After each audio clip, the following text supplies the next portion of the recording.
Surat textile માર્કેટમાં લાગેલી આગ હવે કાબૂમાં આવી ચૂકી છે। સરોલીના નિધિ ટેક્સટાઇલ માર્કેટમાં આગ ભભૂકી ઉઠી હતી અને ફાયર વિભાગ દ્વારા આગ પર કાબૂ મેળવી લેવામાં આવ્યો છે। માર્કેટના ગ્રાઉન્ડ ફ્લોર રોડ ઉપર મીટર પેટીમાં આગ લાગી હતી, જેમાં મીટર પેટીમાં આગ લાગતાની સાથે જ આગ બેઝમેન્ટ સુધી પહોંચી ગઈ હતી।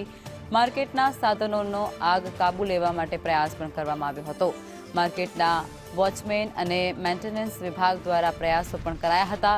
આગ કાબૂમાં ન આવતા અંતે ફાયર વિભાગને જાણ કરી। ફાયર વિભાગની 15 થી 20 જેટલી ગાડીઓ જે ઘટના સ્થળે પહોંચી હતી।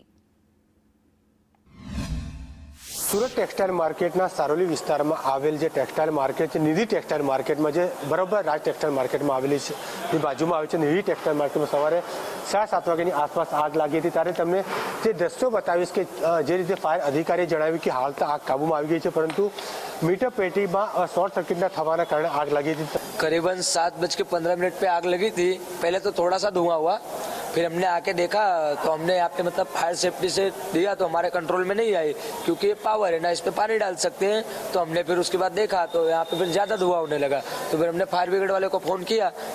सर आग एक्चुअली पीछे से फैली हुई थी और हमें 7:15 पे कॉल आया और हमें ऐसा बोला गया कि निधि टेक्सटाइल मार्केट से मतलब पीछे से ब्लास्ट टाइप में धुआं निकल रहा है। तो हम यहाँ पे पहुंचे और हमने देखा तो हमने कॉल किया फायर ब्रिगेड को। फायर ब्रिगेड मतलब बहुत ज़्यादा ही धुआं वहाँ से निकल चुका था और बहुत ज़्यादा ही जलन जैसा हो चुका था। कोई कैजुअलिटी आमा कई रीते आग लागी थी, मीटर पेटी में कोई खामी हो कई रीतनी समग्र बाबत फायर अधिकारीઓ હજી પણ તપાસ કરી રહ્યા છે। કેમેરામેન અજીત પટેલ સાથે જયેન્દ્ર પાંડે, સંદેશ ન્યૂઝ, સુરત।